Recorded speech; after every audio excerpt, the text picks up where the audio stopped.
میں doctor Fahima مڑواری college Ranchi آدابس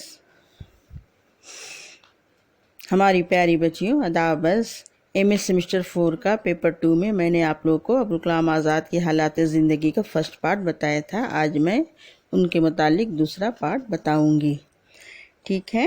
چلیے، آزاد کی تحریروں میں غضب کا توازن اور تسلسل نظر آتا ہے۔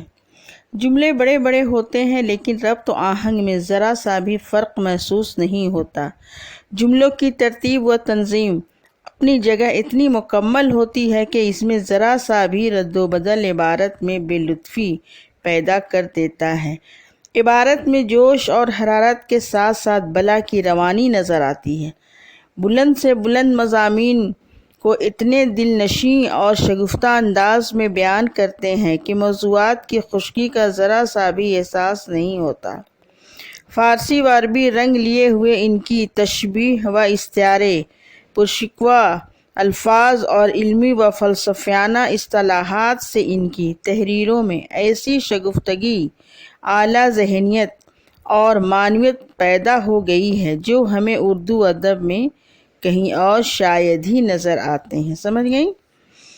تحریک آزادی کی تقویت دیکھنے کے لیے مولانا نے یکے بعد دیگرے 2 رسالے الہلال اور البلاغ جاری کیے۔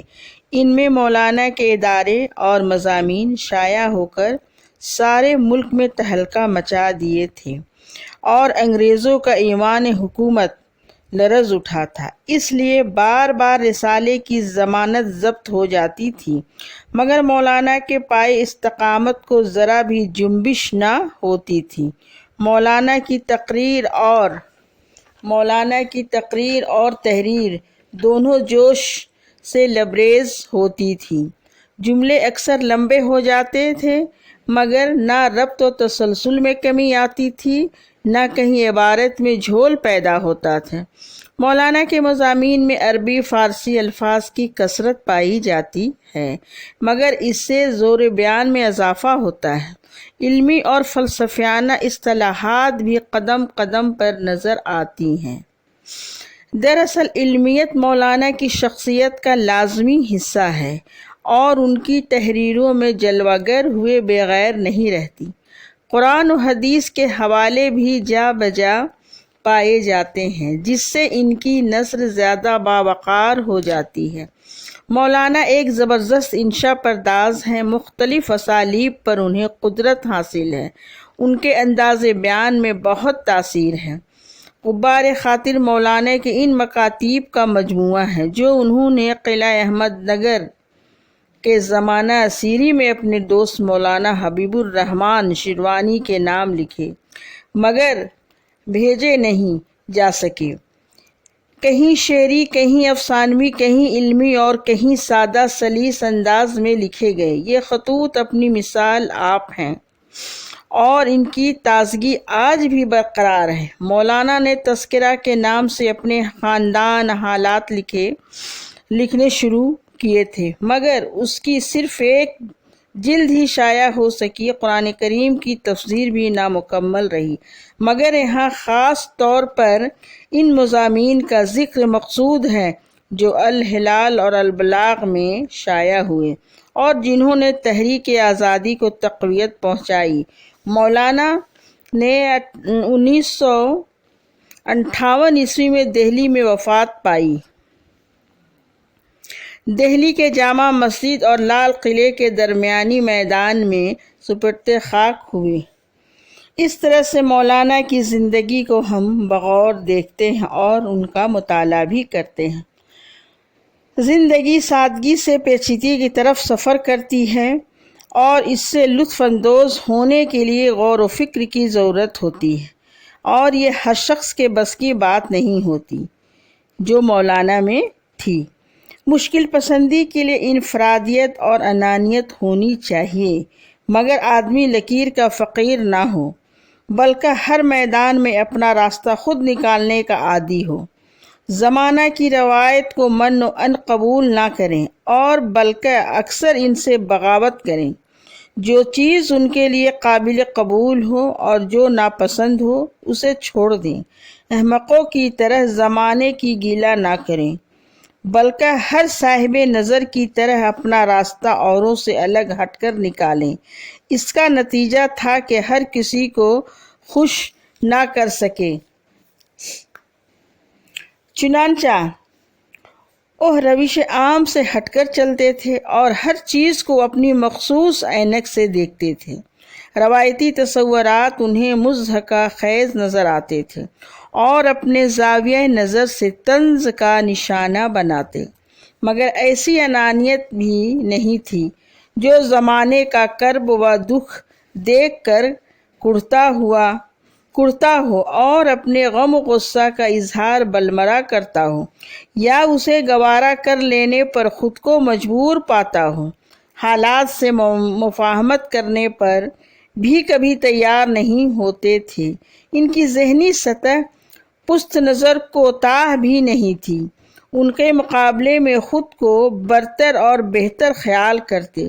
ان کی اپنی ایک سطح تھی، جب اس میں ناکام ہو جاتے تو اپنی ذات کے طلسم میں اسیر ہو کے رہ جاتے۔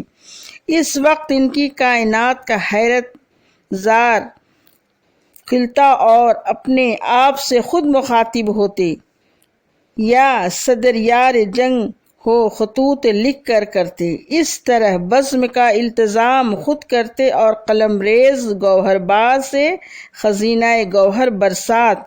ان کا اپنا ایک فلسفہ اور اپنا ایک پیغام تھا۔ ان کا ایک رجحان اور زندگی میں اس کے ترجمان ارحد ادراک سے پر تھے، جو ترجمان کی صورت میں ان کے سامنے ہوتا تھا۔ ان کی ذات میں ان تمام مختلف عناصر کے باوجود کچھ ایسے عناصر بھی تھے جو دوسرے کے ساتھ مشترک قرار دیے جا سکتے تھے۔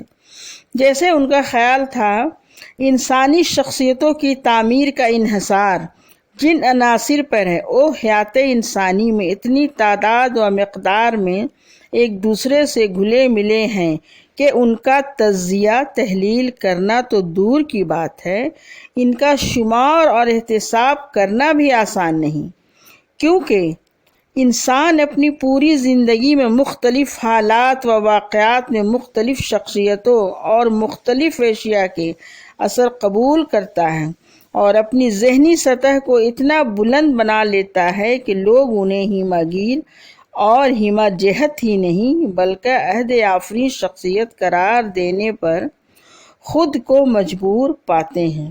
جیسا کہ نیاز فتح پوری اور کئی دوسرے ادیبوں اور شاعروں کے علماء و حکماء نے ان کے بارے میں لکھا ہے۔ نیاز فتح پوری نے مولانا کی شخصیت کے متعلق لکھا ہے، مولانا اپنی افتاد طبع، اپنے فکر و تصور، اپنے رجحانات و میلانات، اپنی ذہنی اکتسابات کے تنوع کے لحاظ سے اس قدر غیر معمولی انسان تھے کہ بیک وقت نہ ہم ان کے جملہ فضائل و خصائص کا احاطہ اور احساس کر سکتے ہیں، اور نہ ان دماغ کو مختلف خانوں میں تقسیم کر کے ان کی ادبی، صحافی، علمی، مذہبی خصوصیات کے درمیان کوئی حد فاصل قائم کر سکتے ہیں، اور نہ کوئی حد امتیاز۔ چنانچہ یہی سبب ہے کہ ہم نے مولانا کو اتنا ہی جانا جتنا وہ چاہے کہ ہم جانیں۔